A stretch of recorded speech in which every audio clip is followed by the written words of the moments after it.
Hello again, everybody, and welcome to McCowan Gymnasium here on the campus of Winona State University as HBC Channel 25 Sports presents girls high school basketball. It's the Winona Cotter Ramblers against the Mount Horeb Vikings in the annual Warrior Club Holiday Tournament. Justin Barrientos alongside Rick Thiesse. Cotter Ramblers come into this game undefeated. They're 6-0 overall, 2-0 in the Hiawatha Valley Conference. They face off against a Vikings team that's 3-3, but in talking to head coach Tom Lassar before this game, they're a much better team than their record or their performance so far would suggest. Exactly right, and the case in point is turnovers. He talked a lot about the fact that his team needs to work on turnovers. One of the coach's worst nightmares is the fact that you have so many turnovers in a ball game. In fact, the last two ball games that Mount Horeb has had, 34 and 33 turnovers. That is a coach's nightmare. So that is one thing that we will see Mount Horeb really watching themselves tonight, is to see how well what they do with the ball, possession-wise and on the defensive end, so they don't throw the ball away. A couple of the people to look out for in this game for Mount Horeb would be Jordan Johnson. She averages 14.5 points per game. Yep, and she is one of the top players on their team. One player they are missing is Chantel Voigt. The coach told us early on the fact that, again, we talked about yesterday and, of course, on yesterday and on Saturday as well, is the fact that some of these players are on vacations during the Christmas vacation. Case in point, for Mount Horeb, one of their leading scorers, Chantel Voigt, is gone to London. So she is on a great trip. But, you know, as far as the coach is concerned, you want your players here. So that's a little bit of a challenge for Mount Horeb. For Cotter, their leading scorer so far this season, Whitney Weiskopf. She averages 13.8 points per game. And then watch out for Renee Pecorina, who averages 10.5 per game. Very good start here for the Ramblers, but that's something that we would expect from head coach Pat Bolin. Pat Bolin teams are always known to be starting off hard and fast, and they are talented. They have always had that talent. They have been coached well. Pat's been around for a long time now. He always has his teams in tip-top position and ready to go, especially when it comes to the regular season and in the tournament time. All right, we're going to take a break here on Channel 25. When we return, the starting lineups and the tip-off. Cotter Ramblers versus the Mount Horeb Vikings coming up on Channel 25. We service your phone. We brought cable to your home. We set up your internet just like you wanted. And when you needed help, there was someone local to guide you through your problem. That kind of trust isn't easily given. It's earned through years of hard work. So when you recommend our services to your friends, we believe you both should be rewarded. With our Refer a Friend program, whenever you bring someone over to HBC services, you both can save on your next bill. It's just another way HBC appreciates our customers. HBC, get to know us. There are just a couple times in life when you are required to choose a new path for yourself. You want to go someplace new, but where you will belong. A place that elevates you to your highest potential.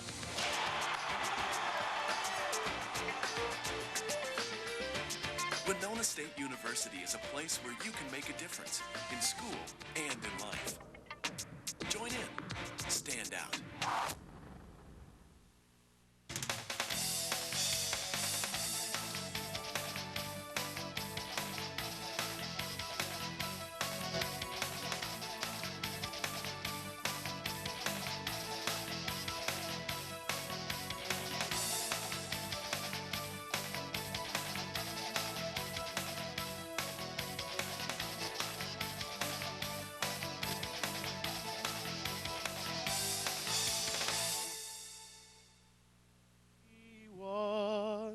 Were so gallantly streaming, and the rockets' red glare, the bombs bursting in air, gave proof through the night that our flag was still there. Oh, say does that star-spangled banner yet wave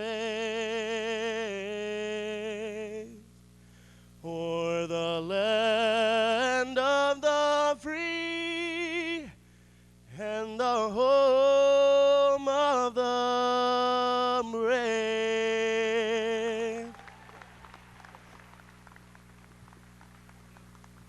Tim Olstad, ladies and gentlemen, Tim Olstad.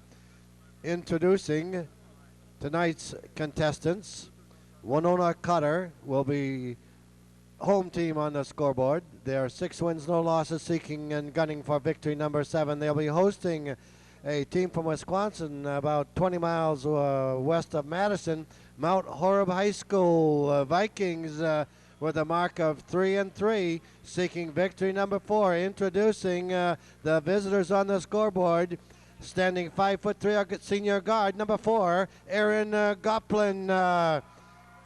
A 5'5" senior guard number 12, Sierra Iana. Wearing number 13, she's a guard, 5'6" senior, Brittany Reed. At forward, 5'11", number 21, Olivia Colonero. Rounding out the lineup, 5'10" center, number 32, Jordan Johnson. Head coach Tom Lassar, assisted by Bob Relf. And now introducing your Ramblin' Scramblin' Winona Cotter High School Ramblers at a guard, the senior, 5'3", number 5, Renee Pecorina. At guard, she's a sophomore, 5'2", number 11, Lauren Bolin. A senior forward, 5'9", number 15, Whitney Wisecup. At a guard, she's a senior, 5'6", number 21, Courtney Dennis. Rounding out the lineup, she's a 6-foot center, she's a sophomore, number 55, Nikki Beyer. Head coach for the Ramblers, Pat Bolin, assisted by Dan Pecorina and John Nolte. Tonight's officials, Lauren Benz and Mark Patterson. Let's play winning holiday basketball.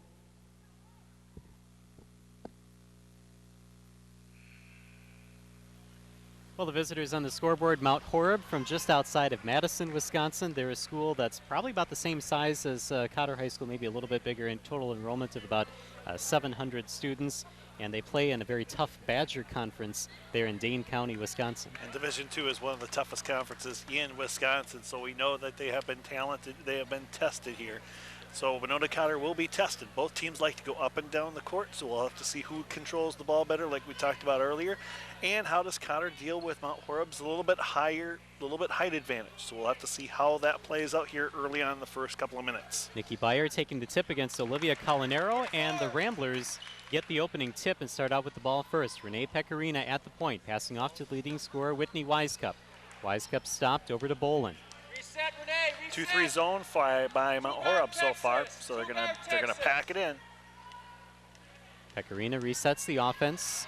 Whitney Wisecup able to get the ball back into Nikki Beyer, the 6-foot sophomore.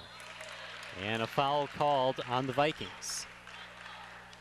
Well, they called it on Cotter. Oh, it's on Beyer. Yep. First on Beyer, first team foul. Not what you want to see your 6-footer get a foul and get in a foul right away in the first 25 seconds of the contest.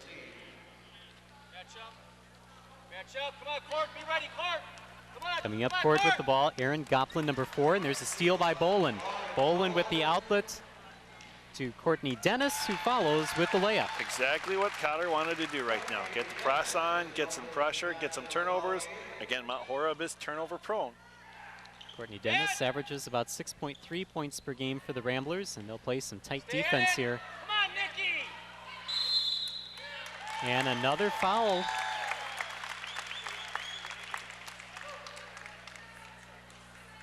Ten-second call. Yep, good job by the defense of the Cotter Ramblers, putting the pressure on. Again, one of the things that the coach told us for Mount Horeb is the fact that his kids are not aggressive enough with the ball. Three-point try by Bolin, just off the mark, but Pecorina there for the offensive board. Right place and right time. And we have an injury for Mount Horeb. Down on the court is Goplin. Looked like, I think she rolled her ankle. A lot of trouble trying to get up, and helped off the court by a teammate, and then head coach Lassar comes over. Don't like to see that right away in this contest. Kiara Eif checking in for Goplin. Down court, it's Eif. And it's on the court, jump ball. Vikings with the possession arrow. Great defense. Again, quick hands, going for the ball right away. Coach Boland's team really going after that ball and being aggressive early on with their defense. Brittany Reed to inbound. And that was tipped away by Beyer, right to the hands of Dennis. She took a chance at the steal and got away with it. Pecorina with the basket. And we'll head to the free throw line for a three-point play. Really control her body there, going right to the hoop for the layup and the foul. Sierra Yana called for the foul. That'll be her first, team first. And the Ramblers can go ahead by 5 with this free throw. And they do. Not a good start so far for the Vikings. A great start for the Ramblers. Well, one of the things that Cotter Ramblers are famous for is the pressure. And then also, at least this season, looking to run up and down the court on teams. Tire them out in the first half. If you're not used to it, boy, the Cotter Ramblers really wear you down with that pressure. Yana was stopped before she got to the paint. Now a three-pointer by Reed, and Brittany Reed with a triple.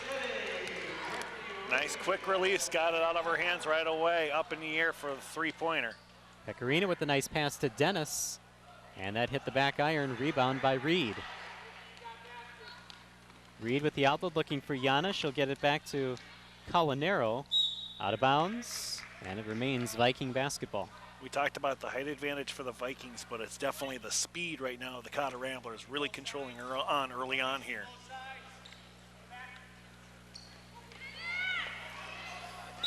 Five seconds. Boy, that's a second big turnover by Horeb. First they couldn't get it over in 10 seconds. Now they're just being too apprehensive, just waiting too long to find somebody open. It's really costing them with another turnover. Madeline Myler checking in for the Vikings.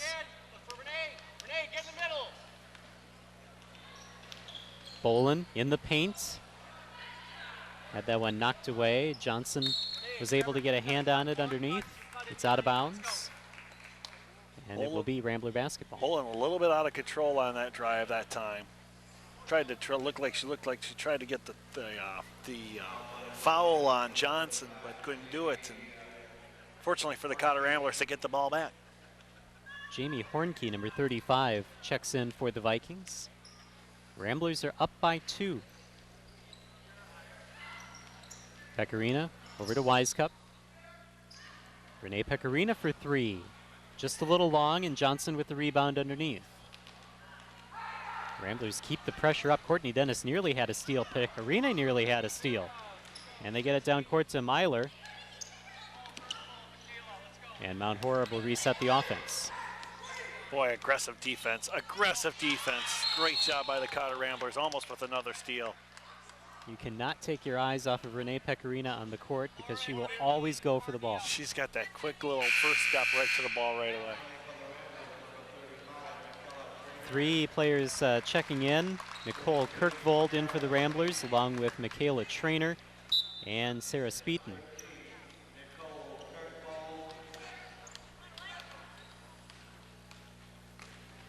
Reed driving in, and Pecorina got a hand on it, knocked it away. Johnson got it back inside for Mount Horeb, and Jordan Johnson, the leading scorer, with her first points of the game. She's a big girl. She could really control that body and down low, and she put a body on her. She could really use that to her advantage.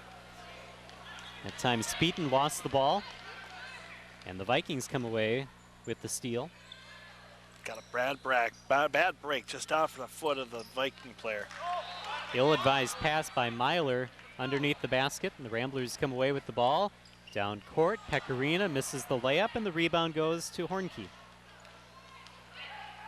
Good job pushing the ball up the court to try and make something happen. A block will be called. It'll be on Kirkvold. That'll be her first, team second.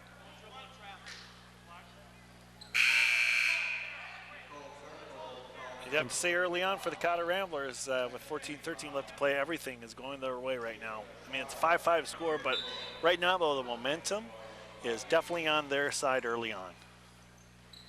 Caitlin Lassar, number 34, has checked into the ball game for the Vikings. Lassar with the ball, driving in, stopped baseline, kicks it back out. Myler Back to Reed. Now Hornkey will try to drive in, and a block will be called on Kirkvold. She'll pick up her second foul. Not exactly what you want coming off the bench right now, picking up 2 quick fouls. It's going to make Cotter go back to one of their starters to bring her back off the bench. Bowlen comes back in. So Kirkvold will have to sit only in the game for about a minute, and Lauren Bolin will have to check back in. Reed looking for Johnson, threw it over her head, and a foul will be called on Trainer. So Michaela Trainer will pick up her first. 4th team foul on the Ramblers. Sometimes when you're aggressive, it works to your advantage. Sometimes you run into yourself into some easy fouls. There's just that pause for a moment by the referee. Not sure if they were going to get an over the back call or if a foul was going to be called. Lassar double teamed, gets it back to the point and Reed. Pecorina nearly had the steal. Reed off the side of the backboard, gets her own rebound and a travel. Yep, picked up the pivot foot. Got the turnover again. The pressure of the Cotter Ramblers really caused that to happen. Remain tied at 5 with 13:39 left to go here in the first half. Good passing by the Ramblers to break the press. Trainer to Beyer, and Beyer stripped in the lane. Second turnover by the Cotter Ramblers, unfortunately. Fortunately, hasn't really caused them any problems. A block by Speeton, knocked out of bounds by Trainer. It will be Viking basketball.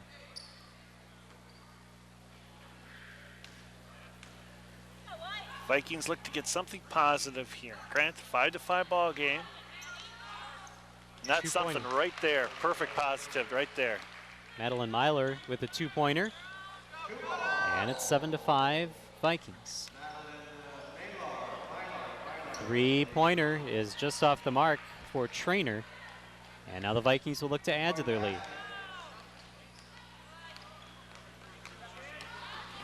Reed with the tough move in the lane. Johnson couldn't get it to go, got her own rebound, and then fouled on her way to the hoop.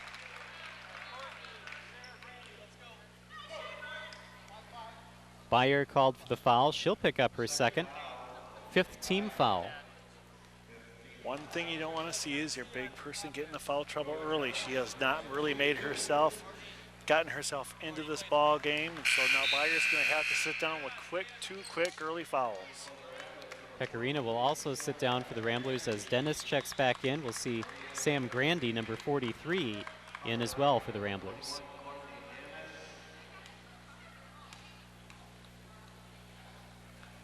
Johnson converts on both of her free throws. 4 points on the night for Johnson. And a foul will be called on the Vikings as Bolin tried to come up court. It'll be called on Kiara Eith, her first, 2nd team foul. 1-2-2 are now, let's go into a 2-2-1 full court pressure by the Vikings. You want to break this by putting something out, pop it out in the corner and then find somebody in the middle. Unless you got somebody who can dribble it up like that. And Bolin will dribble right through. Underneath, a miss by Speeton. Ramblers get the rebound and kick it out. Dennis looking inside. Tennessee. And Bolin will reset. Smart move, bring it back out, reset the offense, get a good shot. Speeton looking inside for Trainer. Trainer double teamed. Baseline pass to Dennis. Dennis with the turnaround shot, no good, and the Vikings get the rebound. Up court, Yana. Sierra Yana off the glass, a little too hard, and a good rebound by Grandy. It hasn't been pretty, but the Vikings are sticking in this contest. Ramblers can't seem to find the basket lately, and ball goes out of bounds. It'll be Viking basketball. Right now, the Vikings are winning on the board, 7-3 right now. That's one of their pluses right now, and it's helped them take a 9-5 lead here early on here in the first half. Brittany Reed will check back in for the Vikings, in for Hornkey. Both teams going to their bench a lot here early on, making sure everybody's fresh.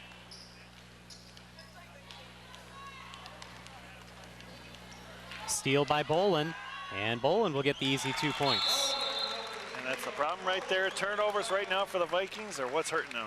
2-point lead for the Vikings, 11:42 to go. We'll take a break on Channel 25. Back after this.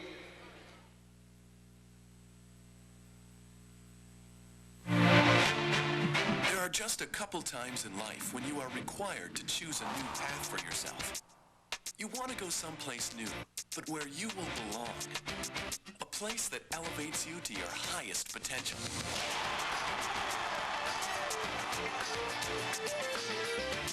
Winona State University is a place where you can make a difference in school and in life. Join in. Stand out. Back here on Channel 25, there's Paul Van Beek working here for Winona Radio in the tournaments. Mount Horeb leading 9-7 over the Cotter Ramblers as the Vikings trying to push the ball up court, knocked out of bounds by Courtney Dennis.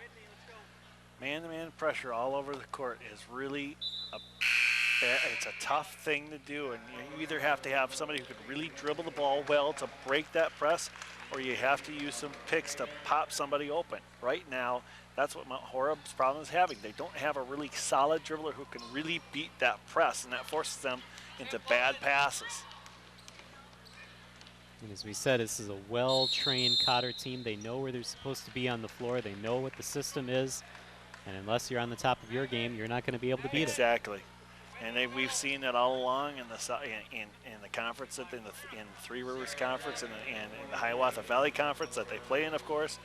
And, of course, in the conference and in the sections when they play in there. Each team has problems with that. Nice block there by Mount Horeb. I believe that was Mylor with the block. Goes out of bounds, remains Rambler basketball. Boland will inbound.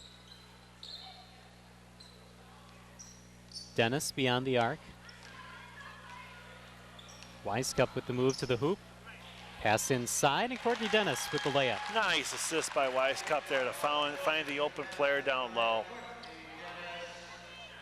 Mount Horeb solving the press very well on that trip down the court. Good passing, finding Johnson in the middle. The kick out to Myler, and Myler off the glass. Nice little move just to find the open lane.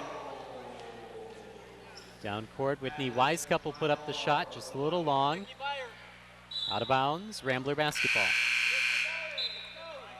Jamie Hornkey, number 35, back in for the Vikings. Renee Pecorina and Nikki Byer will check back in for the Ramblers.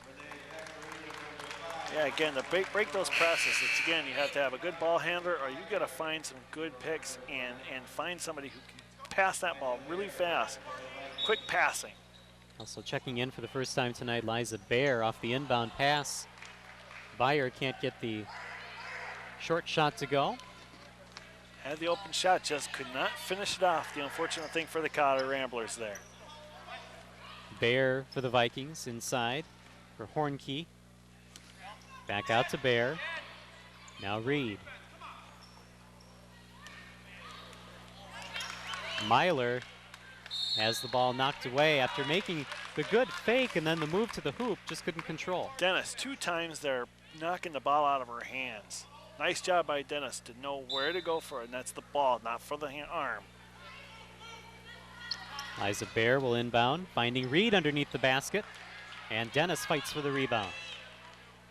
Dennis will outlet to Pecorina. Pecorina inside for Weiskup, and Whitney Weiskup called for the travel. She was looking to make herself some room, and instead of making sure she was under control, she found herself traveling. Turnover goes to the Vikings. Reed trying to inbound, has the ball kicked out of bounds by Dennis. Nicole Kirkvold will check in for the Ramblers. She and Byer both with 2 fouls and both on the court. You need to be careful here. You don't want to find yourself in major foul trouble. That one was tipped out of bounds by Weiskup and will be Viking basketball. Under 10 minutes to go here in the first half. Mount Horeb up by 2. You know, the Vikings seem like a good team, but right now they just don't look like they're totally in sync, but still they are bleeding this game. Inside, the little floater is good for Myler, and she now has 6 points. She leads the team off the bench. She found that lane down on the paint. Again, you find that lane, you drive right to it, and hopefully you can get an easy shot for 2, and she's gotten 2 of those right now here in the past couple of minutes. Kirkvold will move along the arc. Thiesse. Now over to Pecorina. Thiesse. Be patient. Kirkvold back to Pecorina, swung around to Dennis. Cross court to Kirkvold. Good job by the Ramblers, making the Viking defense work. Fortunately, again, they just don't get a good shot to fall for them.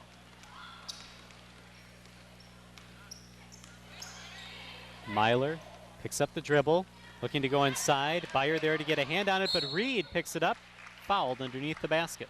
Dennis got called in through a reach. There was nothing pretty much she could do. It was either a reach and get the foul or may allow him for an easy 2. Take the foul, put him on the free throw line. Courtney Dennis called for the foul. That'll be her first 6th team foul. On the line is Reed. Checking in for the Ramblers will be number 25, Kelly Raymer. And Raymer in for Dennis. Boy, it's nice that you can go 4 or 5 deep on a bench, especially in tournament action like this. Well, one of the things that we heard early in the season is that the Ramblers aren't afraid to play 12 to 13 players. They've played 8 in all 6 of their games so far this season. Reed with the long shot, Beyer with the rebound. Good, strong rebound. And not a smart foul. That'll be on Reed. That is her first, 3rd team foul. Hey, we're going to go Arizona. Nick Johnson high post, and full Culinero right checking back in for the Vikings. You know, and there's lots of pluses when you're able to pull out 5, 6, 7 kids off the bench, especially with the young kids. You get them experience, and you just keep on rolling that experience over and over again. That's really nice to have. Raymer to Pecorina, now Wisecup. Work that defense, work the perimeter, find yourself a good open shot. Wisecup misses the 3, and the rebound goes to Myler. One thing the Vikings are doing is they're limiting the Cotter Ramblers to basically one shot and that's it right now. Myler over to Bear. Bear looking inside, is tipped by Pecorina. Inside to Johnson, a tie-up jump ball. Vikings with the possession arrow. I don't know if you want to say this, but Pecorina reminds you of a little gnat that just is there all the time trying to get anything that you have. It's a quality you really like to have, especially in a guard like that, especially defensively wise. Brittany Reed checks back in for the Vikings. She'll inbound, finding Myler. Pecorina See, there again. it was. See, right there. She sees the opportunity, goes right after the ball right away. Causes a turnover. That's the 7th turnover by the Vikings so far early on. Thiesse or Arizona. High post. Ramblers down by 4. Pecorina coming up court. 7:51 left to go in the first half. Raymer for 3. Just off the mark, gets her own rebound and the putback. One thing you're taught as a young player is to follow your own shot, and that's exactly what she did. Great job by Raymer. Another turnover, and the Ramblers will take over. Number 35, Jamie Hornkey checking back in for the Vikings.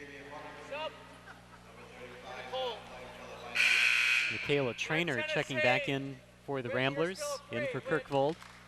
Vikings are playing a 1-1-3 zone and basically forces you to shoot outside shots. The past couple of times, it's exactly what the Cotter Ramblers have done. See if they can maybe kind of drive into that zone and force someone like Meyer to get open or Beyer to be open down low. Pecorina with jump stop, and then it's tipped by Beyer.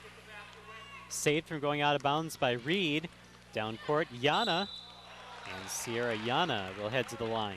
Boy, that was solid defense up to the point where she reached at the end. She's kept her body in front. The unfortunate thing is refs are going to see this every time. As soon as you bring your arm down, they're going to call a foul every time. Whitney Wisecup's first, 7th team foul.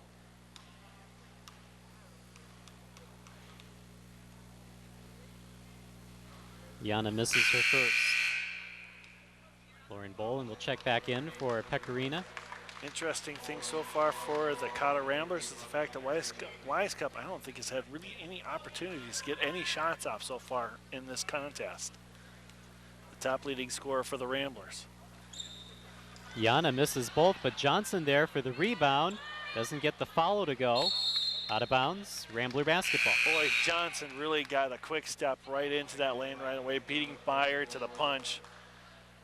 Cotter Ramblers are very fortunate to get away with no points allowed there for the Vikings. Caitlin Lashar, number 34, checking back in for the Vikings. Thiesse. As the Ramblers trail by 2. Over to Raymer on the left-hand side. Now they'll swing it over to Wisecup. If these outside shots start falling for the Cotter Ramblers, you're going to force the Vikings into a different defense. Trainer missed the shot, got a rebound, but then knocked away by Mount Horeb. Pretty much no place to go on that one. She was surrounded by 3 Vikings right away as soon as she got that rebound.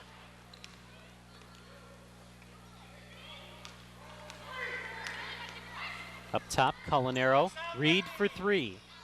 Boy, she likes that outside jumper. That's about the 3rd time opportunity she's had there. She's sunk 2 of them.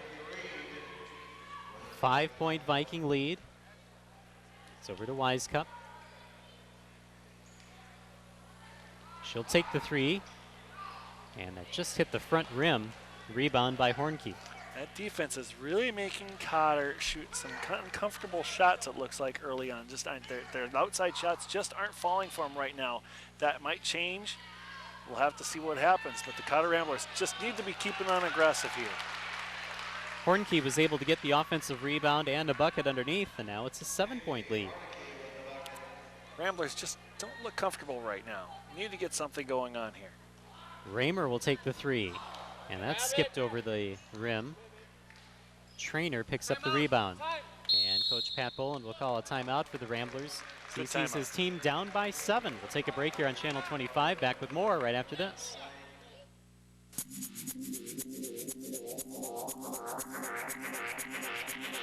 Hi, Captain. Permission to come aboard. Permission granted. Welcome once again to the Sports Authority. Thanks for joining us. I'm Dave Williams, joining me as... And welcome back to the HBC TV 25 studios for the last of 3 community... I'm Dave Dickey. Thanks for joining us today. The 2008 half court, he gets the ball. Whipple across half court, 1 second to go. The shot is...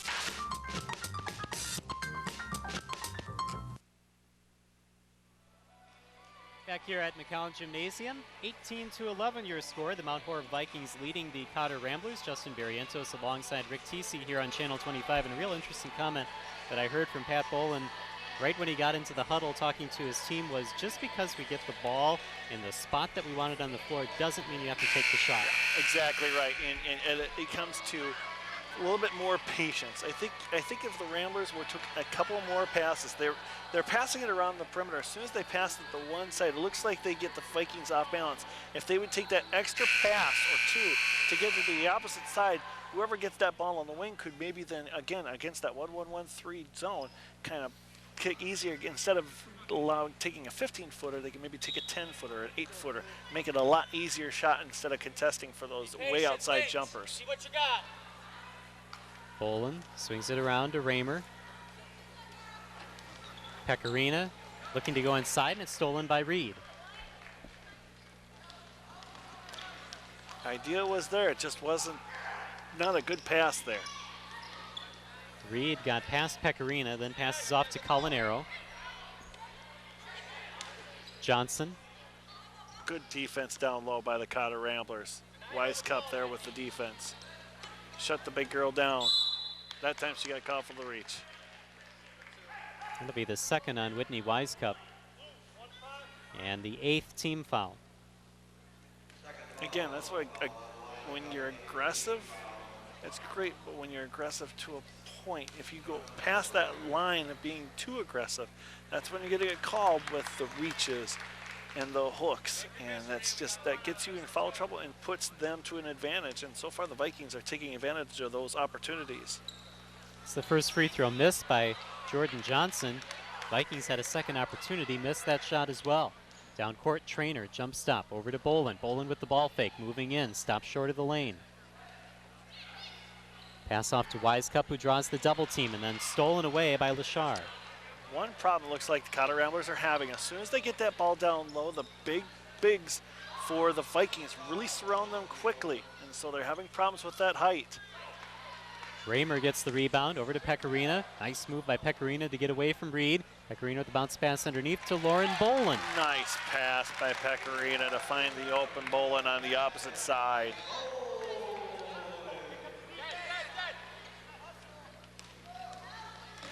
Reed has it stolen away by Wisecup. Wisecup, the outlet to Bolin. Bolin with the open lane down court. Misses the layup and a rebound by Hornke. See, this is where I think the Cotter Ramblers have the advantage. If they make this a running game like this, push them to the brink, they have the advantage. Vikings were in trouble. They call a timeout. Vikings lead by 6. We'll be back with more here on Channel 25 after this.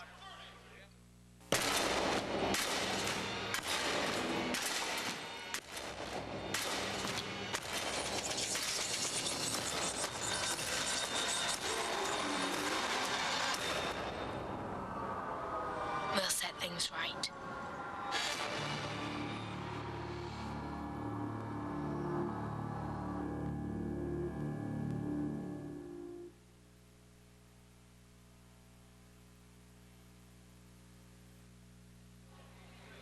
(19-13), the Mount Horeb Vikings leading the Cotter Ramblers with 3 minutes and 55 seconds left to go. That's a look at Jordan Johnson, leading scorer so far for Mount Horeb this season. She's been limited to 5 points, 1 field goal, and 3 free throws. But she is doing the work underneath, and that's what Coach Bolin was just talking to his girls, the fact that they've got to watch her. And they didn't do it there. Yeah, Mount Horeb solves the press, and Johnson gets the easy bucket underneath. Pecorina over to Bolin. The Ramblers will swing it around and take a look. Thiesse! That 1-1-3 really puts a lot of pressure on your guards. It's got a quick passing. You got to find somebody open around that free throw line. There it was. Pecorina for 3. And it's only a matter of time before she starts to heat up. If you get that outside shot going, that's going to really put pressure on that zone by the Vikings. Ramblers really need those shots to start falling here. Pecorina now 3 of 9 from the three-point line this season. Driving in, Hornke in the lane, gives it off to Johnson for 2. Boy, Johnson had the Cotter Ramblers on her back and just made sure she made herself a passing lane and got the easy 2. Jordan Johnson is the 3rd leading scorer in the Badger division where the Vikings play. And there, a bucket for Pecorina. There you go. Just go aggressive. Go at that zone. Make them make a play on you. And once they make you make a play on you, you're able to get an easy pass down low. Ramblers tried to get the loose ball. It's down court for Johnson. Misses her shot, gets the rebound and the putback. Now 11 points for Johnson. As soon as we say her name, she's really starting to put some heat on the Cotter Ramblers. And unfortunately for the defense, they're just letting her be able to get down to that paint very easily. In and out of the cylinder that time for Speeton. Let's go. Ramblers need to keep the pressure on. That's been that's worked to their advantage early on in the first half here. The last couple of minutes, it's been really a half zone, and here we go. Renee Pecorina with the steal and the layup. The Nat got away with one there. Did you see the way that she just studied the ball handler there, waiting for her chance just to swipe it? She knew right exactly where they were going. Jordan Johnson with the bucket underneath. That puts the lead back to 7 for the Vikings. Jump stop Speeton, lost the ball, tie up, and this time a foul will be called. They're going to call, I believe, a reach foul on the Cotter Ramblers. I believe it's going to be foul on, is it Speakin? Speeton. Speeton? 9th team foul for the Ramblers.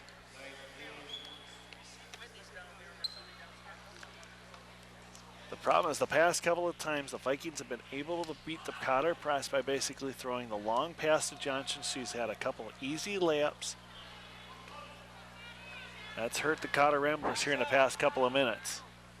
On the line, Madeline Myler. And Myler hit the back iron. Beyer there for the rebound. Ramblers would like to get a little bit of a run here going into the halftime.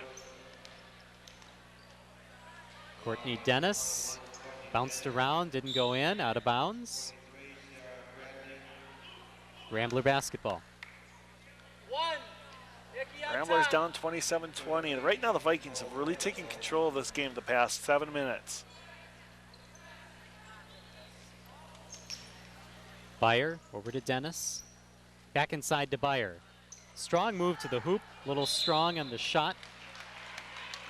And a foul underneath, and that'll be the third on Beyer. She went up for the ball, she came down, she just got too much of the body of the Viking. That forces her into a third foul. And again, when you put the team in bonus, you give them opportunities for easy points with the clock not running. Granted, it's only the first half, but it's still not a good thing to see for Coach Boland's squad here. And right now the double bonus, so a chance for 2 points on the free throws. And now your tallest player against their 3 tall players has to sit up for the rest of the first half. Number 23, Sarah Wassinger, checking in for the Ramblers. In and out that time for Hornkey. 1 of 2 on that trip. Under a minute to go. Ramblers need to get a good shot. Be aggressive here. Get a good opportunity. Possibly get a 2-for-1 here. Pecorina from the elbow, just off the mark. Rebound underneath by Hornkey. Hornkey down court for Myler. Myler fell to the court, and a travel will be called. Pecorina did a nice job with her body, keeping her body in front, forcing the travel.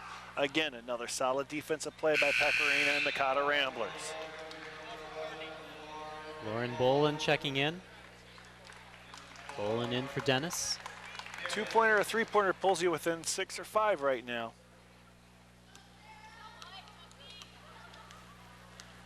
Be a good confidence boost going into halftime. Back to Pecorina at the point. She'll pass it over to Bolin for 3. Just skipped over again. Grandy there for the offensive board, inside to Kirkvold, back out to Pecorina. Nice move away by Pecorina. Didn't get that one to go, and a rebound by Hornkey. Shots just aren't going right now the Cotter Ramblers' way. 5 seconds left to go in the half. Culinaro stopped and finally puts up a shot to try to get away from the buzzer. Doesn't go. And Mount Horeb leading by 8 at the half. We will take a break here on HBC Channel 25. Back with second half action in just a little while. College is one of the first times in life where you choose your own path. You want an environment with a lot of opportunities to explore. And you want personal attention and small group experiences where you can make a real impact. Winona State University is a place where you can make a difference in school and in life. Join in. Stand out. And we're back on the Sports Authority. Dean Beckman, Paul Van Beek, Justin Barrientos with you. We won't have a show next week, but we will be back for New Year's weekend, so be sure to tune in for that. And now we get to college basketball. Finally, Justin, the Gophers facing some competition. And, you know, it's okay to start off the season with some assured wins, but now they face a top 10 Louisville squad. Yeah, Louisville coming in on Saturday against the Gophers, and this will be the test that we've seen. You know, Cornell, like you said before, last week, they did have a lead against the Gophers for a little while, but easy competition to start, and it's good to see the Gophers beat up on some of that easy competition so that they have a little bit of confidence. They haven't done that in the past. Exactly, so Tubby Smith has really got the team going. Yeah, and Louisville, Paul, hasn't exactly, you know, been facing the stiffest of competition either. They've had some cupcakes, too. Yeah, and their one loss was to Western Kentucky. In the past, it's been a pretty decent program, but they haven't really beat anybody. They have been very good defensively, though, giving up just 56 points a game and under 40% shooting from the field from their opponents. So it's going to be a test for the Gopher offense, and they've got to get out on the shooters. They're averaging 10 threes made a game as a team for Louisville. you also might want to send them to the foul line. They're shooting just 63% as a team at the foul line. So that's something to pay attention to that game if it comes down towards the end. The Badgers, hoping not to cop out against Coppin State. They have them coming up this weekend, and then Texas early next week. So that should be, I love this time of year for college basketball. Right around Christmas time is when you get a lot of these really good non-conference games, kind of a preview of things to come for the NCAA tournament. So yeah, you can sit at home and watch college basketball all day on Saturday. Yeah, you can. And then next week you've got Texas playing Michigan State, Duke and Xavier should be a top 25 matchup. Purdue and Davidson. Davidson, of course, that Cinderella team from last year's tournament. Syracuse and Memphis is coming up this weekend, early next week. So should be good times for NCAA basketball viewing. For football, we're going to start previewing some bowl games because we won't be on the show next week. And so it's the Champs Sports Bowl. And that has, it's down in Florida with Wisconsin and Florida State. I like the Seminoles in this one. They're going to be playing in their home state. They should have tons of fans there. Wisconsin will too. They always travel pretty well for the Badgers. But the Badgers really not playing all that well this year. They're fortunate to be in a bowl game. Florida State coming off a pretty substantial loss to Florida. But, of course, the Gators find themselves in the championship game. Well, Florida State has struggled to stop the run the last couple of games. Before they had done a nice job, but now have struggled the last few games at stopping the run. And if there is something that the Badgers can take advantage of, is a team that can't stop the run very well, because the Badgers, the top rushing team in the Big Ten Conference. And so that's something to pay attention to. If the Badgers are going to win, they've got to be able to run the football against Florida State. But the Florida State's playmakers might be just a little bit too fast and athletic for them. They're averaging 33 points a game, so might just be a little bit too much offense for the Badgers to kind of keep up with. It should be a pretty good game, though. I think two evenly matched teams. Well, there. Wisconsin has traditionally played well in bowl games, so we'll see how they do. Well, the Gophers will be in the Insight Bowl on New Year's Eve, and it's going to be down in Tempe, Arizona, against Kansas. And Kansas, of course, a reeling good quarterback. In Todd Reeling, who's just a terrific player. Kansas has had some big wins this year, but they did struggle in others. But it's going to be tough, I think, for the Gophers to pull this one out the way they've been playing. Well, Justin. you talked about a champ sports game that was going to be kind of evenly matched teams. I think that's what you have with the Gophers and Kansas, because they come in the game with even records, and now the Gophers will have their main offensive weapons back after being injured. Hopefully they'll bring a running game with them to Tempe. Well, they're going to need it, but they can't keep up with Kansas scoring, can they? No. Kansas has got the 8th best passing attack in the nation. This is a game where neither team is probably going to run all that much in the ball game. The thing that the Gophers could do to kind of slow down this passing attack is to get to the quarterback. Kansas is 92nd in sacks allowed in the nation, and Willie Vandestieg has been very good at rushing the passer. So they need him and the rest of the front four to get to the quarterback, to get to him and cause him to get the ball out a little bit earlier than maybe he wants, because this is a Kansas team that can put points on the board. They have struggled at times to stop people, but they did play in the Big 12 Conference where there's a lot of good offensive football. We'll preview the BCS championship game between Oklahoma, Florida during our New Year's show in a couple of weeks here. But now we'll go on to NBA basketball. The Timberwolves, Kevin McHale sitting back, coaching the team as they watch O.J. Mayo continue to pile up the points. One of the top scorers, certainly the top rookie scorer in the NBA. And that's what the Timberwolves need, a guy who can score. They just don't. Besides Jefferson, occasionally Randy Foye will put in 25, but certainly not consistently. They just don't have any offense, and the schedule certainly is not in their favor, as they have Houston and San Antonio this upcoming week. Well, they were just embarrassed by Cleveland the other night when LeBron James scored 32 points against them. This is just such a dysfunctional team. I don't even know if O.J. Mayo would have helped them this year, because they just they can't play together, and I don't really understand that. I mean, they didn't like Randy Whitman. They didn't like the way that he coached the team, so Whitman's gone. They have a more laid-back coach in Kevin McHale. They're playing a little bit closer to some teams, not Cleveland, of course, but to some other teams, and they still can't put any wins together. They had Sacramento when the Sacramento Kings fired their coach before the game. So here is a team in transition. Their best chance Sacramento to snap blew them out. Yeah, and exactly. Well, I don't understand why Sacramento fired their coach, because they gave away Ron Artest and their best player. Martin had been out for a while, and it's not like they had great expectations. I don't know why they fired their coach. I thought Thiesse should have still been there, but the Timberwolves have now traded away potentially 2 guys in basically their first few years that of the they league had that are averaging over 20 points a game in the NBA. Just look at their history, though. They've done it before. Ray Allen, Brandon Roy. Well, it wasn't the Ray Allen, though, and Stephon Marbury. Yeah, I mean, Allen Marbury, you can see why they did that. But I think what we need to not just look at the fact that they gave away those people, but look at the guys they now have. Randy Foye has been injury-prone. He has not shown, I think, the ability, at least on a consistent basis, that they were looking for. And Kevin Love has been a disappointment. He has not made the rest of the team better, which I think that's what they thought, that when they were getting Kevin Love, that he would make the inside game better and make the whole team better, while O.J. Mayo maybe be the great player, but not the chemistry. But Kevin Love has struggled around the basket.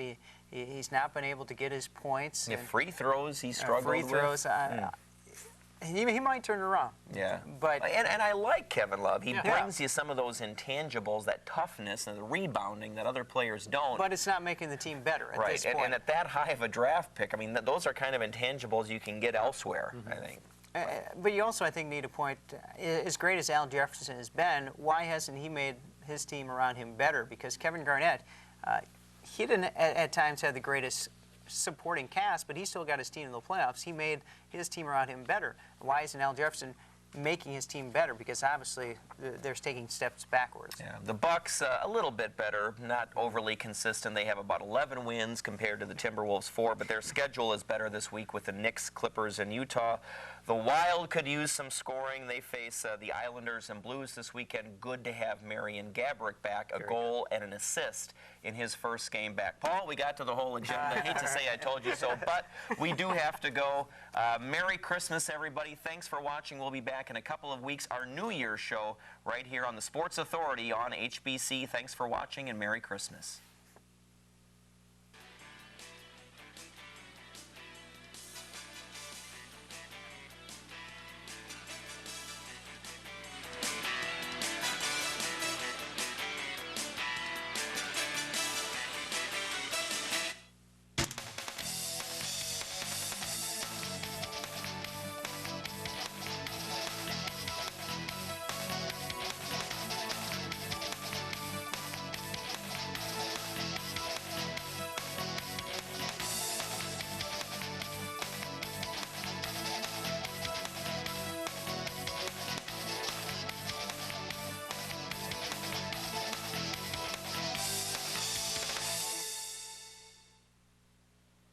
And an 8-point lead for the Mount Horeb Vikings over the Cotter Ramblers as we start action here in the second half.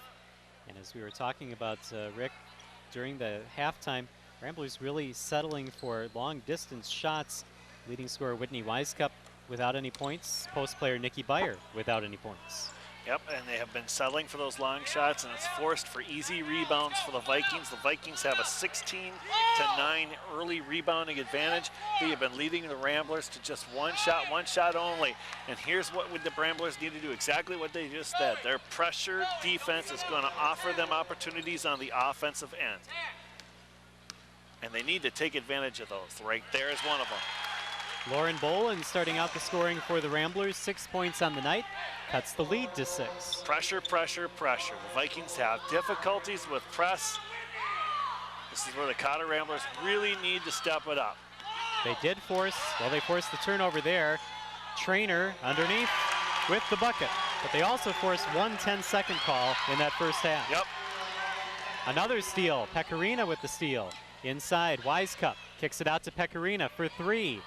And that's an air ball. Colinero with the rebound. Boy, if that would have went in, boy, you'd have saw the Vikings call a timeout very fast. Vikings want to keep this into a half-court game right now. That's what's been to their advantage. Johnson underneath, rolls out. Trainer with the rebound. And now here's that Yep, up and down the court. push. That's what the Cotter Ramblers want to do. Ball fake by Bolin, the move inside, and then fouled. Hornke will pick up the foul. Her first, team first of the half. Make things frantic. It causes teams that like half-court play into they get in a little bit of frantic mode. They don't know exactly what they're supposed to do. Exactly where the Ramblers' advantage is, especially with that defense they have. Cotter Ramblers shot only one free throw in that first half. And that's a point right there. And not aggressive enough going to the hoop, settling for outside shots. You go to the paint, you're going to force fouls. And that one was good for Bolin. 1 for 2 on that trip. 3-point lead for the Vikings. And there's the trap. Bad pass, picked up by the Ramblers. Well, Dennis couldn't get the ball. 10 seconds. No, we got her with the body, yep. Yep, they caught Dennis with the body, pushed her out of bounds.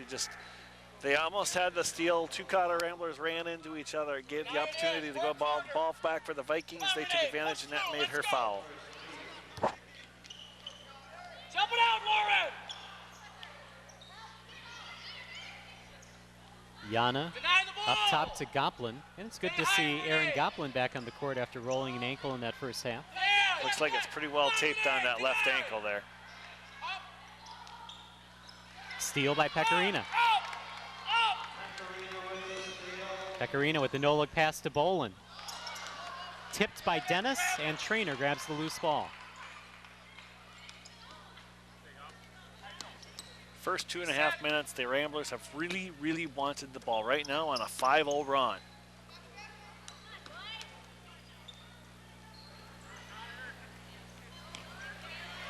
And there's a bucket for Trainer. There's that open zone in the paint. The 1-1-3, you get somebody that paint who can hit that easy turnaround jump shot. Bullseye. Another 2 points for the Ramblers. Wisecup went for the steal. And now the Vikings on their end of the court. Goplin taking a look. Goplin dribbling off to the right. Myler has it taken away by Pecorino. Dennis trying to rip it out of the hands of Myler. Jump ball, Vikings ball. The Nat returns to play. I tell you, she's just one of those players you just don't want around you because she's going to go after that ball right away, I tell you. Nicole Kirkvold and Sarah Speeton checking in for the Ramblers. The Vikings lead by 1. They will inbound. Goplin to inbound.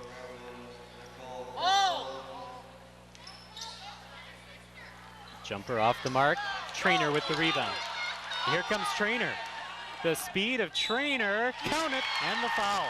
Oh, what a job by Trainer. She just had the open court all to herself, pushed it down the court fast, got the easy 2 and the layup and the foul, and that gives the Ramblers their lead for the first time since early on here in the contest. And the 3-point play completed by Trainer.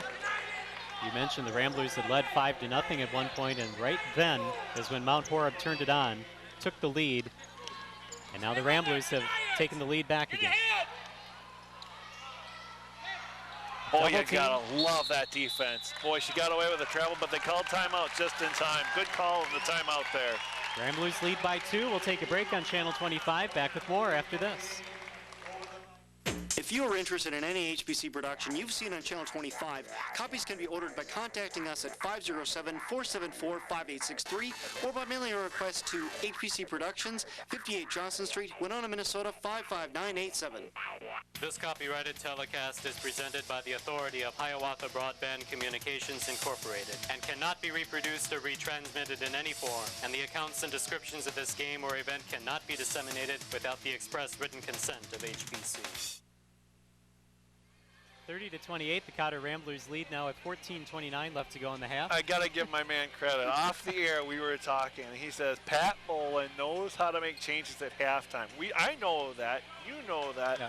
Now they've showed everybody here at the tournament the fact that right now they've gone on a 10-0 run here to start the second half. What I had said was I was just listening in to the conversations they were having during the timeouts, and just the way that Pat Bolin was picking apart what Mount Horeb was doing in that first half, you knew that the changes would be made during halftime. And they've made it. I mean, they've gone to their advantage right now early on in the first 3.5 minutes here. Brittany Reed with the ball for the Vikings, trying to force it inside, out of bounds, Rambler basketball. Fourth turnover already for the Vikings in the second half. Wise Cup will inbound. It'll come back as Mount Horeb starts to press. Pecorina down court. Nice pass for Kirkvold. Travel. Picked up the pivot foot before she dribbled. That unfortunate thing is a turnover there. It's the first turnover by the Cotters here, Ramblers here in the second half. But a nice job there. The Ramblers had a 3-on-2 fast break. Unfortunately, didn't go their way. Jordan Johnson back into the ball game for Mount Horeb. 13 points in the first half. Johnson, that's one of the players the Ramblers have to keep their eye on. Remains Viking basketball. Speeton able to knock it out of bounds. Inside, Kirkvold tried to get a hand in there. Goplin able to get it back. Reed stolen away by Trainer. And Trainer with the layup try, just a little hard. Tie up, jump ball, Rambler basketball. First real opportunity for a rebound for the Vikings there. They just can't get the ball pushed up the court. Ramblers, I tell you again, that defense, they trap you, they find an opportunity to trap you, and as soon as you make a bad pass, they jump on the opportunity. That one thrown out of bounds by Wisecup. And it'll be Mount Horeb basketball. Number 12, Sierra Yana, has checked back into the lineup for the Vikings. We have not heard much from Wisecup tonight. So far, 0 points. She's been kept off the board. She's done a couple of nice things on the defensive end, but otherwise that, she has not been able to get herself in the offensive mode here in this contest. Another jump ball, this time the Vikings with the possession arrow. Checking in, or Myler will inbound. Just look at the intensity of the Ramblers right now. They have really stepped it up a notch or two here. Down court for Yana, stolen away by Pecorina. She left two Vikings on the floor, and underneath, Sarah Speeton with the bucket.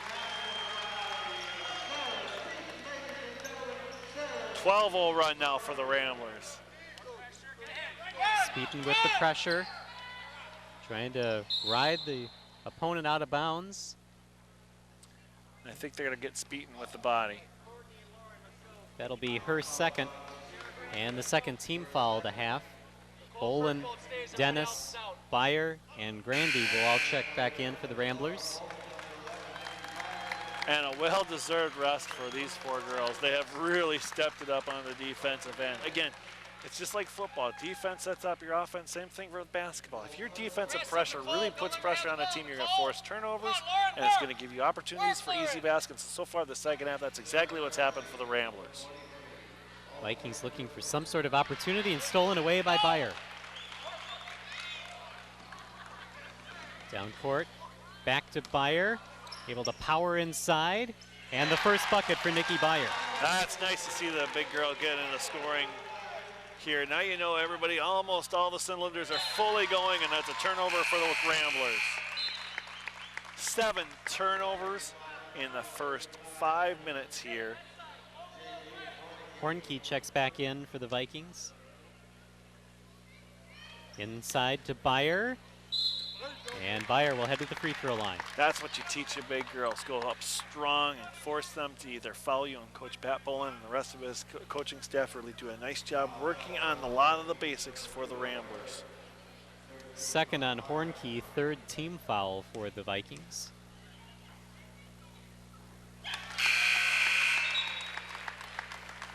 Now the Vikings need to find an answer. They have all of a sudden found themselves. They have not scored any points here in the second half. Right now the Ramblers on a 15, now 16-0 run. Bayer knocks down both free throws. She's 50% from the free throw line this season. Stolen. Oh, Dennis just out of bounds when she got her hands on the ball. Good hustle.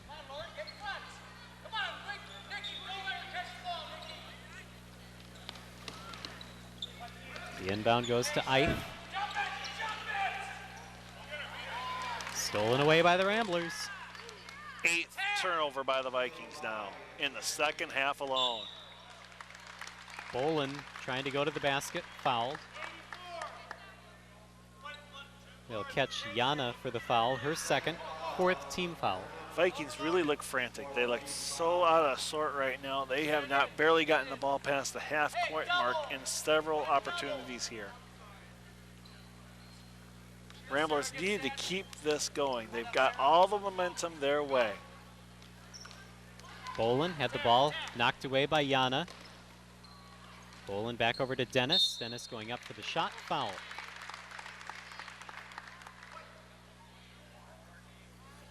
That will be on Colanero, her second, team 5th. Boy, sure has been the tale of two halves right now, hasn't it? It almost seems like that's the Ramblers' game, though. It's almost like you lull the team into a false sense of confidence. They make the changes at halftime and then blow you out in the second half. Well, as long as at the end of the contest, if you're a Rambler fan, as long as at the end of the contest you get the W, it's all that matters. Brittany Reed, number 13, checking in for the Vikings. Number 20, Madeline Myler, also back in.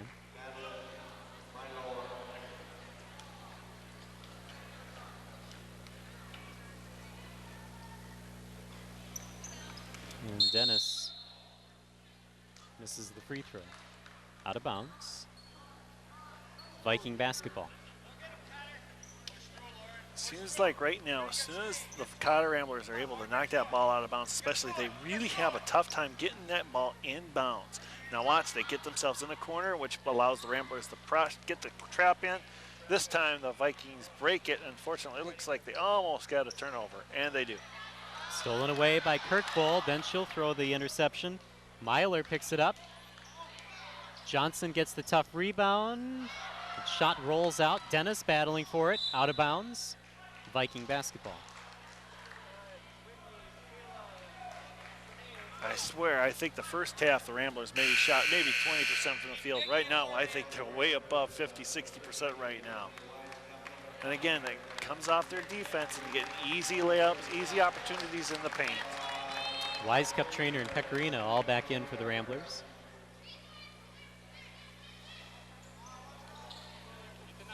Colanero trying to inbound, finds Reed. Keep her over there! Keep her over there!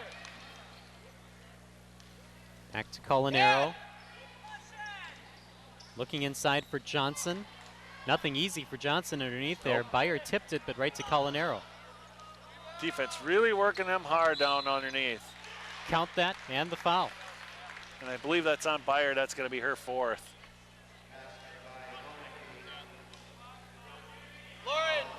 That is the 4th on Bayer.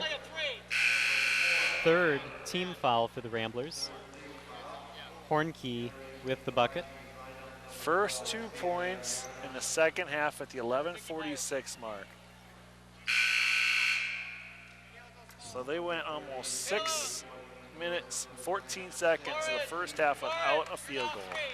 Good, that's defense right there, boy.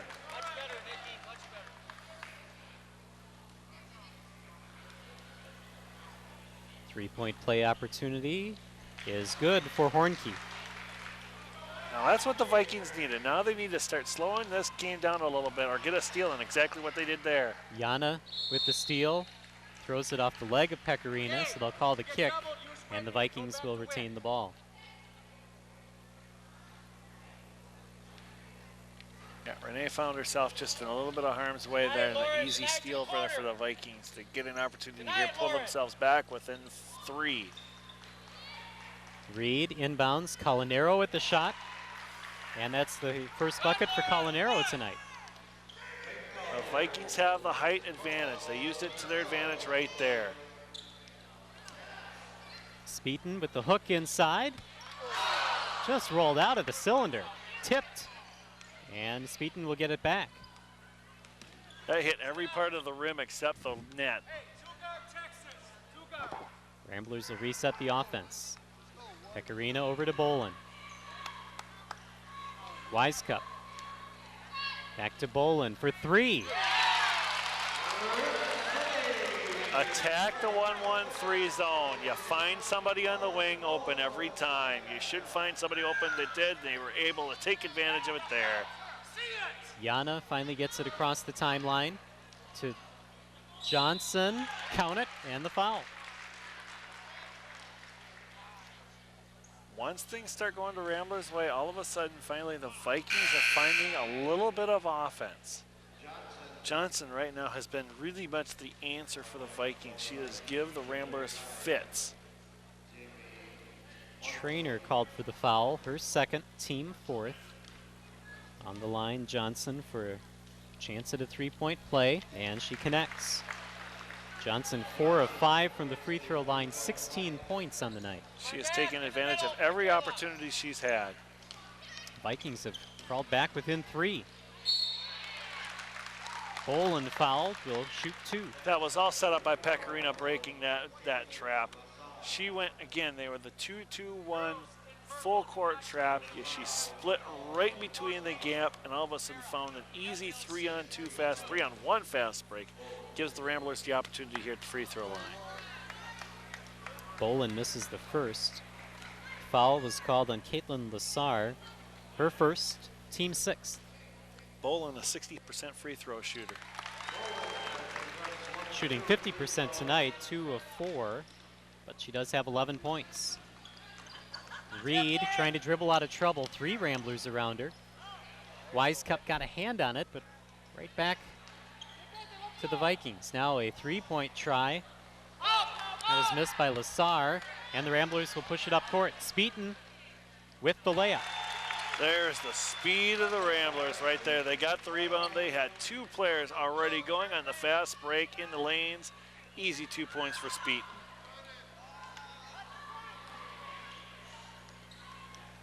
Reed lost the ball. Speeton going for it down to the court. Out of bounds, Viking basketball. Grandy and Dennis checking back in for the Ramblers. Trainer has really done a nice job on the defensive end here in the second half. Last couple of minutes did a nice job down low on the bigs for the Vikings. Lassar to Colinero. Johnson had it tipped away by Grandy. Got control back. Pecorino tried to deny the pass. Don't let her over, Renee. Don't let her go there. Help! Reed had it knocked away. Fighting for it. Jump ball, Rambler basketball. And that was Pecorino who set that up. She got her hand on the ball, made it a loose ball, and it was clearly both girls going after the ball. Great job by the Ramblers, and the turnover goes to the Ramblers on the jump ball. The other side. 6-point Rambler lead, 9:33 left to go. As Madeline Myler checks back in. Get the ball in Pecorino's hands, she can split that zone. Swing it, back, back. In the middle. Courtney Dennis across half court. Dennis to Wisecup. And a foul will be called on Yana. That will be her 3rd. And she's the first Viking in any real foul trouble with 3 fouls. Colinero and Hornke both with 2. Wisecup with the first opportunity to get on the board here. Averaging 13.8 points a game. 11 of 18 from the free throw line and sinks that one.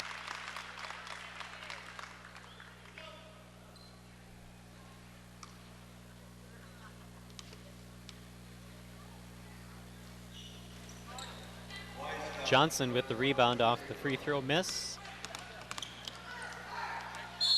Yep. Reed runs into Wisecup, and Wisecup shaken up on the play. I think they banged knees or something there. That she really came up to her right away to try and get that trap and just didn't get there set up in time. I think they banged knees. That's what it looked like. Michaela Trainer will check in for Wisecup.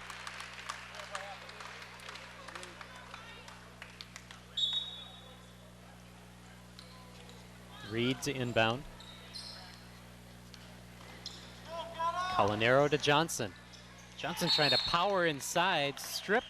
It's out of bounds, Viking basketball. Boy, you know, Johnson looks like a big girl out there, but boy, I tell you, she really does know how to use her body, both with the ball and away from the ball. I've been watching her past couple of times. She really works hard down low to get herself open. She is a good ball player. Sag, Sarah, and Michaela, Sag. She's also got 16 points, so that Well, kind of yeah. helps you right there. That's right. The averages, was the average 14.5 per game.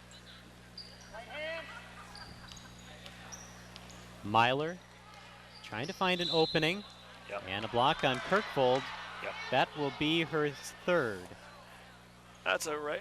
You know, the fans may not like that call, but that's the right call. She jumped in. She used her body. She was trying to get a charge, and she just didn't get there in time.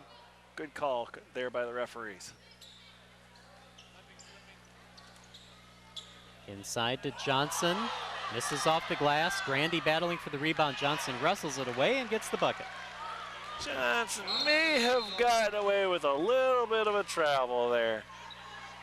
But she got the 2 and she got the rebound. Goplin checking back in for the Vikings.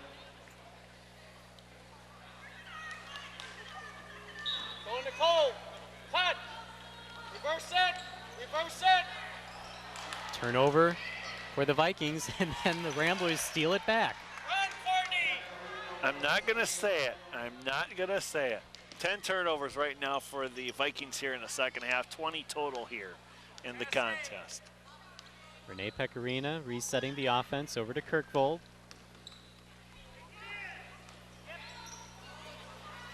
Yep. Dennis all alone. Swing it opposite. Swing it opposite. Grandy picks it up, back up top. Pecorina in the lane, the jump stop, and the bucket. Swing it opposite. Pecorina was wide open at the free throw line. All she had to do is go for in for the easy layup. Lob for Johnson. And Trainer got a hand in there. Forces the turnover. And the coach for Mount Horeb is really letting the referees know he was not very happy with a couple of last calls that were made. Go get the ball, Michaela. There's Tom Lassar getting his 2 cents worth in. I think he got about 2.5 cents in worth on that one. I'll give him a nickel. Grandy cross to Kirkvold. Kirkvold 1 on 3. Bounce pass to Wisecup. She'll head to the free throw line again. Yep. Break the Check press. that, They Dennis. had a 3-on-1 fast break there, and Johnson was all alone. All she could do was foul. Check that. Courtney Dennis will head to the line. Johnson called for just her first foul. 8th team foul. It's a good thing for the Ramblers. The rest of the way, they're on the free throw line for every foul that's made. Bolin in for Pecorina.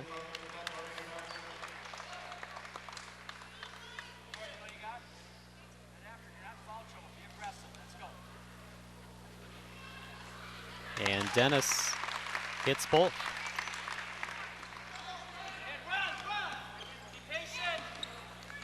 Grandy reaching in, called for the foul.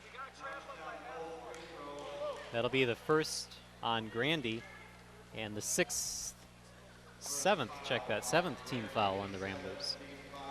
Coach Bauman was talking during the free throw, girls, if you're not in foul trouble, go ahead and keep on being aggressive, and it's a great point. Why let the aggressiveness go here? You are only up by 9. Johnson misses the free throw. Kirkvold over to Dennis. Tried for the bounce pass to Grandy, went off the leg of Johnson. Reed picks it up. Stay on her, stay on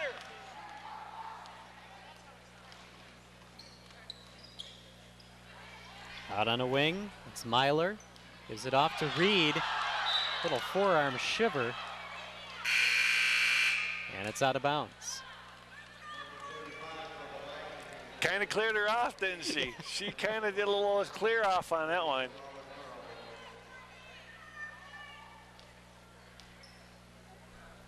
Goplin will inbound. Ball. Up top to Reed. Reed's a physical player, boy, I tell you.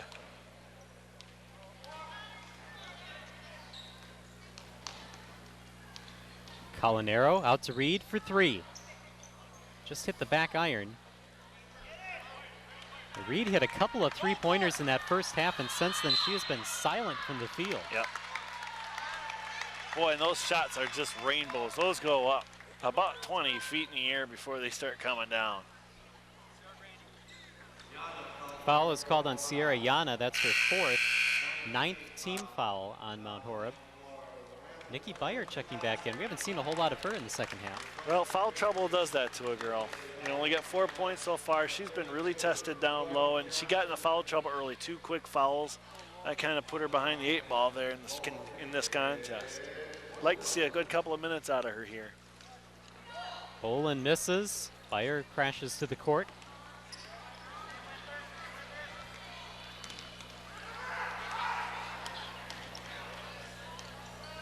Good pass by Reed. Best way to break a trap, quick pass. Baseline, gets it out to Colinero.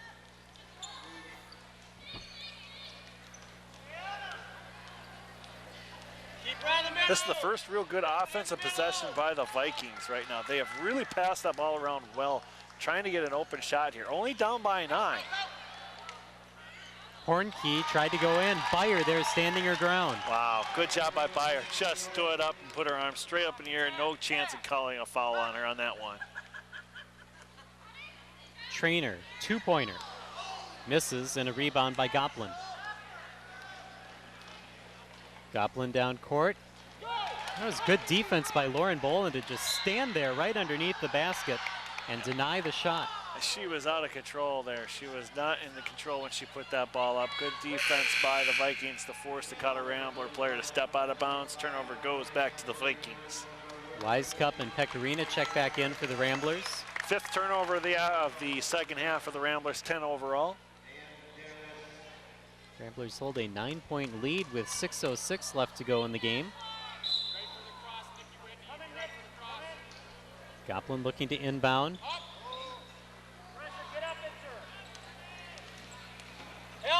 That's a good battle between Reed and Pecorina at the guard post.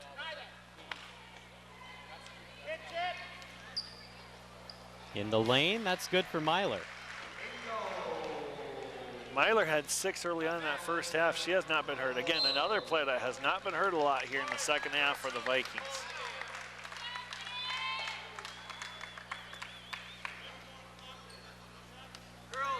Foul is called on Goplin. That'll be her first 10th team foul, so double bonus now for the Ramblers. Pecorina on the line. She is 1 for 1 tonight from the free throw line. On the season, coming into the game, 13 of 18.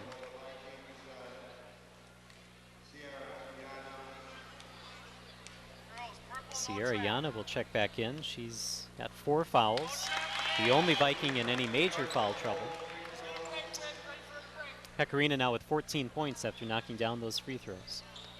Good game for Pecorina tonight. She's got at least 5 or 6 steals too. Nearly got another one there. And another.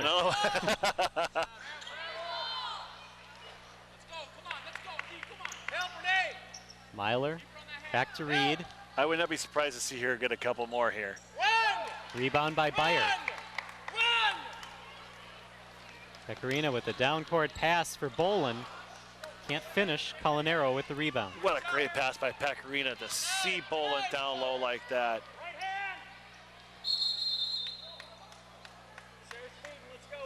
On the baseline, a foul.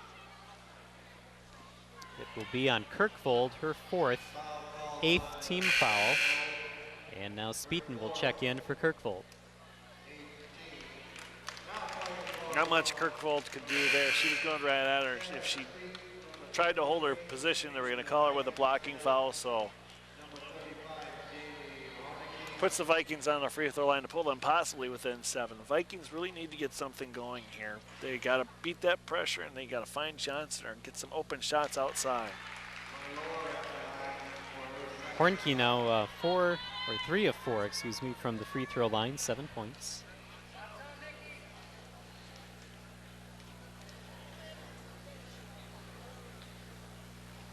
Sinks both of them.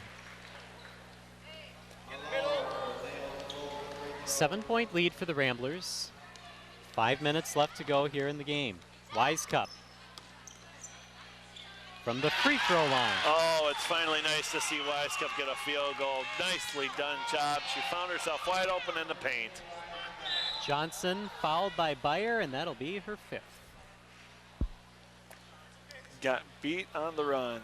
Just could not get in the right position at the right time. Johnson beat her to the spot, and that will be Beyer's 5th and set her down for the rest of the game. 4 points on the night for Nikki Beyer. Got in foul trouble early, as you said, and had to sit for a good portion of the game. So granted, Vikings down by 9, 4:47 to play. Height still comes into play. But now with Beyer, who's the tallest player for the Cotter Ramblers, out.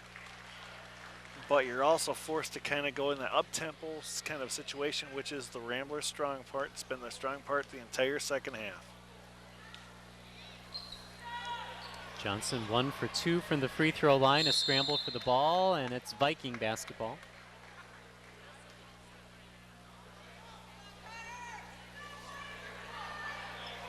If there's somebody who's given the Ramblers problems, it's been Johnson. Look for Johnson to possibly try and maneuver inside the paint, get a couple more shots. It's to Johnson up top. She'll go over to Myler. Travel called on Myler. Good defense by the Ramblers to force the turnover again. It's the 11th turnover of the second half. Really got the Vikings out of position. Trainer up court.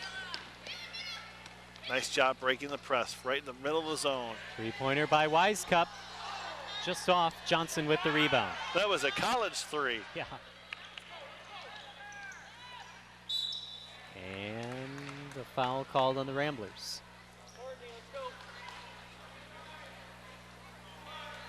It'll be on Pecorina, her first, team 10th. This is the problem with being aggressive when you push that line. When you're a little too aggressive, you foul and you give the Vikings the opportunity. They're in the double bonus for the rest of the game now. You give them plenty of opportunities to get some free throws, easy points with the clock not running. Myler has now missed both of the foul shots that she has tried tonight.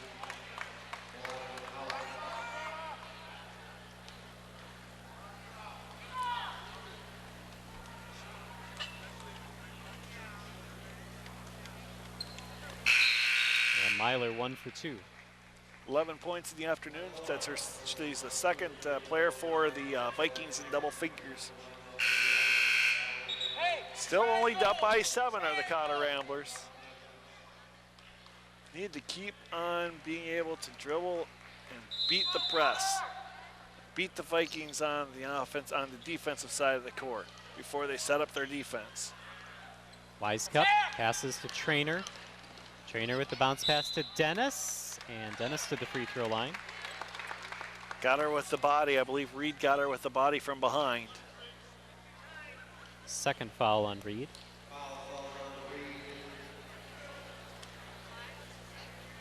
It's become pretty much a foul session the past couple minutes here. Both sides. Question is, who's going to take advantage of it in the free throw line? Well, Dennis missed the first. Johnson checking in for Yenna. Ramblers team-wise are 60% from the field at the free throw line.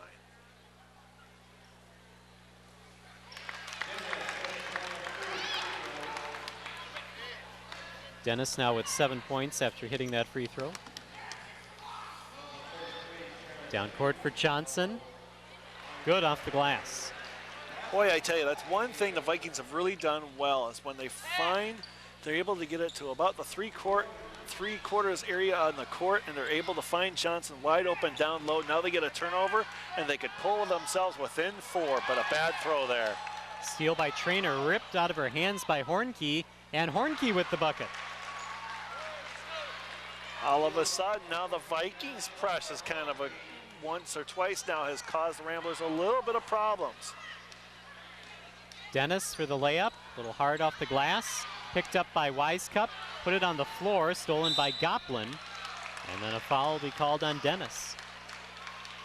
You know, right now, the Ramblers, when they break that press, I think the smart thing might be is to bring it back.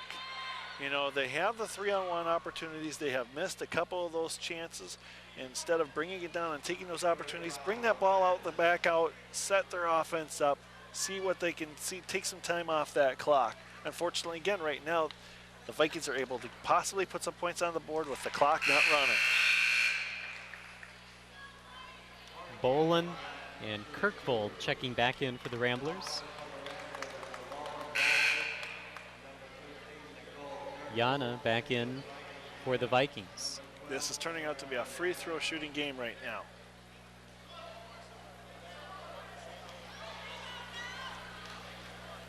To make the lead just 2.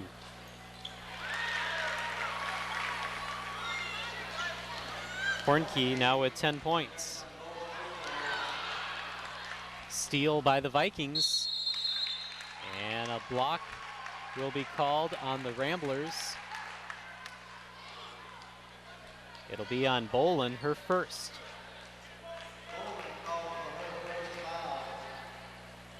Lauren.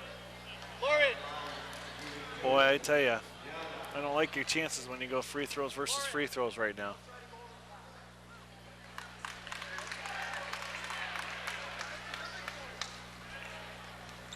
Transition. Miss or make. Transition. One more for Yana. She is 1 for 4 from the free throw line tonight, her first point. Wisecup looking for Pecorina. And the Ramblers will have to call a timeout to avoid a 10-second call. Smart call by Coach. Take a break here on Channel 25. Back with more right after this. There are just a couple times in life when you are required to choose a new path for yourself. You want to go someplace new, but where you will belong. A place that elevates you to your highest potential.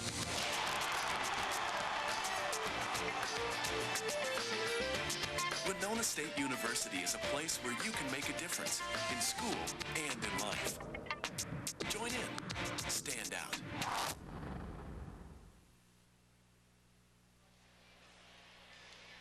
Well, a back and forth ball game here at McCowan Gymnasium. The Ramblers held the lead there for most of the second half. The Vikings slowly but surely coming back. Now they trail by just 1. And the Cotter Ramblers have seen that the Vikings have really been able to take advantage of the opportunities that the Ramblers have given them. And that is on the free throw line and in the opportunities they've had and the chances with their steals. So right now, it's anyone's ball game, 52-51. Now the Ramblers again have to keep on pressuring, keep that opportunities coming their way. They were able to do that in the first about 12 minutes of the second half especially. But right now the Vikings are on a 11-4 run right now to pull them within 1 point. Ramblers will inbound following the timeout. Wisecup finds Pecorina. Over to Bolin. 3 minutes left to go in the game. Smart job again, pulling that ball out now, setting their offense up, attacking the D. Inside for Trainer. And then back outside. Wisecup, Pecorina.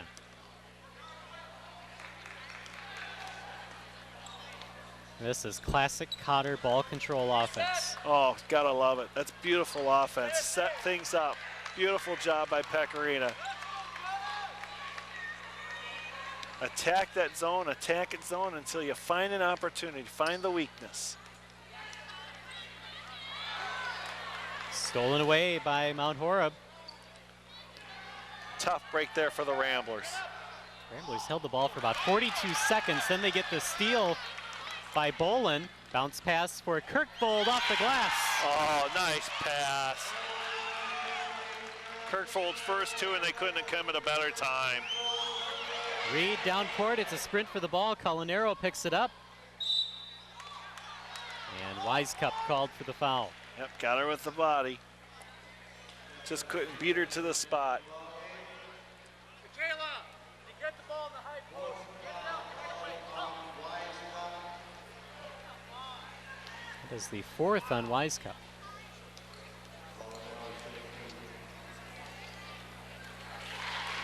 Colanero with her first free throw attempt of the night, sinks it.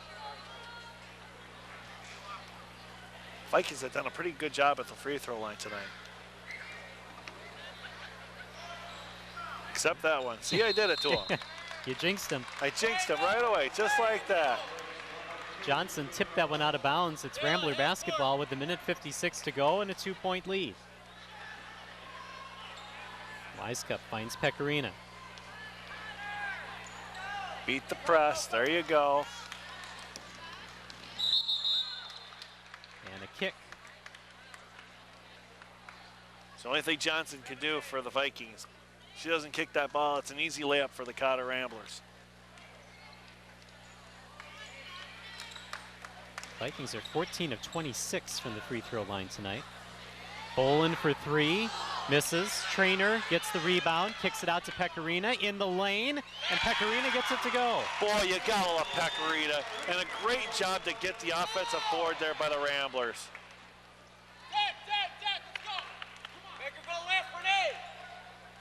Reed working on Pecorino. In the lane, it was tipped by Wisecup, tried to throw it out of bounds, but right to the hands of Trainer. Boy, Pecorino had an opportunity to get past the ball down. She had a wide open Wisecup. She decided to hold it up and reset the offense. Pecorino fouled by Goplin. Just got her on the arm. Well, you talked about a battle from the free throw line. The Vikings are 14 of 26, the Ramblers 12 of 18. Give them opportunities. Pecorino 3 for 3 from the line.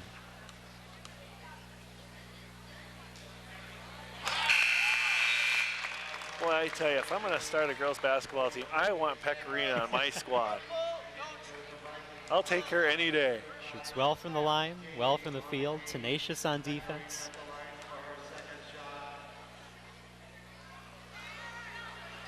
Except I jinxed it again. Did it again. Well, I kind of added to that one. All right, so I'll blame that one on you. Under a minute to go. Reed working on Pecorino. Lost the ball. Kirkvold with the steal. And Pecorino popped it away. Off the hands of Grandy, picked up by Johnson. Missed opportunity there for the Ramblers to put ice on it.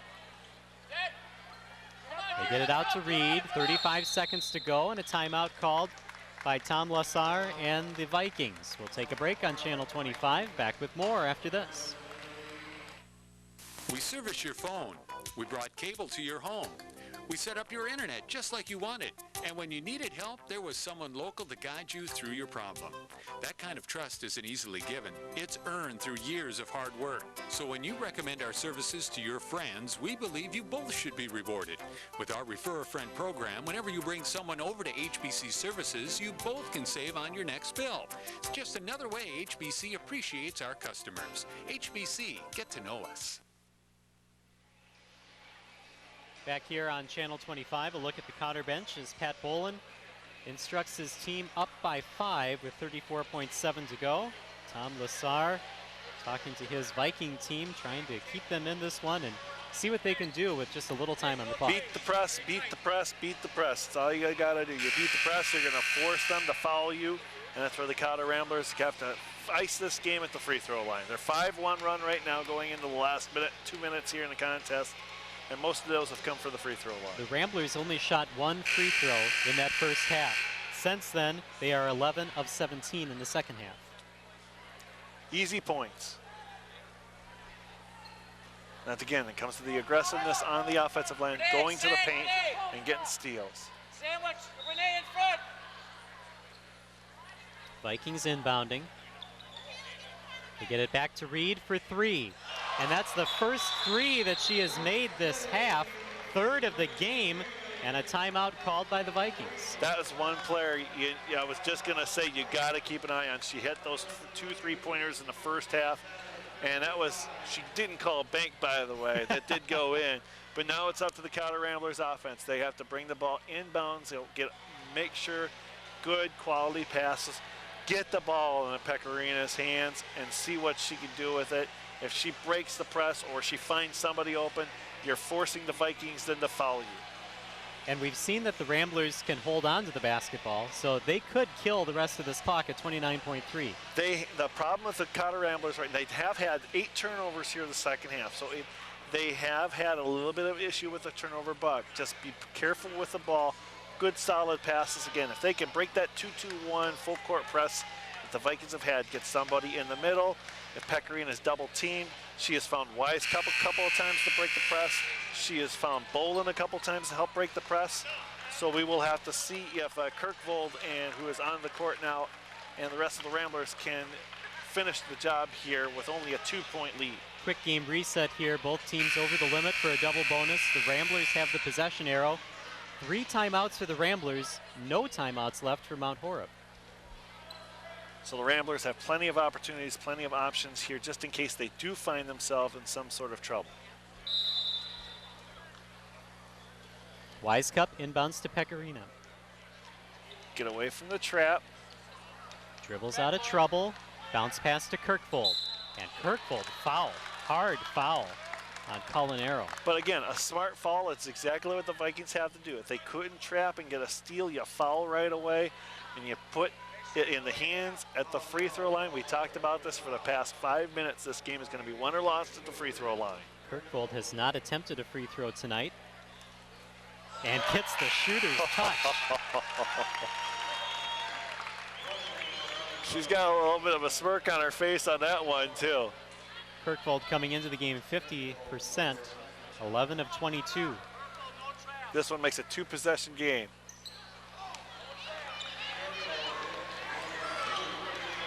And Pecorina falls down on the court. Reed gets across the line.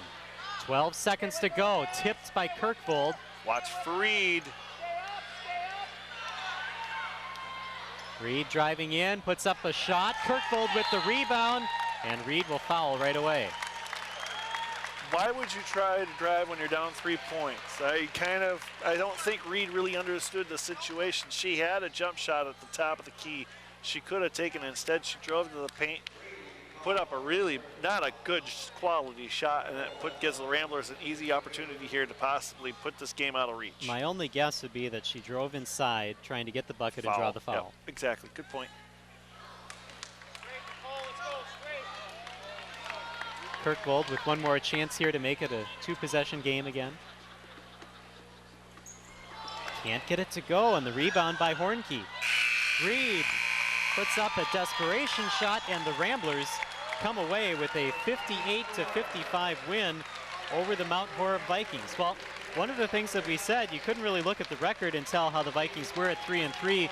At the top of the show, we said they were a much better team than their record showed. Oh yeah, absolutely. And turnovers kind of hurt them a little bit. It was the Cotter defense. That second half, the Cotter defense really stepped it up a notch or two and really got them this victory tonight. So the Ramblers come away with a 58-55 victory. Renee Pecorina, the leading scorer for the Ramblers. She had 17 points. Lauren Bolin, the second leading scorer, with 11. For the Vikings, as expected, Jordan Johnson, the leading scorer. After quiet in the first half, really came on in the second half. 21 points for Johnson. Oh yeah, Johnson was the key player for the Vikings. If it's not for Johnson, Reed hit a couple of threes. Myler had a couple of nice shots early on the first half, but otherwise it was strictly Johnson. She was the offense for the Vikings. Meanwhile, for the Cotter Ramblers, very impressive. A pretty balanced attack. That second half, I tell you, again, you talked about the free throw opportunities in the second half. They only had 1 in the first half. They had, 20 now in the second half? I believe so, yeah. So, again, it comes to the aggressiveness of going to the paint and forcing them to make a play. And that's exactly what the Ramblers did, and they started it with their defense, and that's where they did it. So the Ramblers come away with the win. They will take on the winner of the Chatfield Moose Lake Willow River contest that was going on in Talbot Gymnasium while we were on the air. That game will be on air here on HBC Channel 25 at 4 o'clock tomorrow. That wraps up coverage for right now. So the Ramblers win 58-55, but stay tuned at approximately 8:30. We'll have the Winona Senior High boys taking on La Crosse Logan. For Rick Thiesse and our entire HBC crew, I'm Justin Barrientos. Thanks for joining us on Channel 25.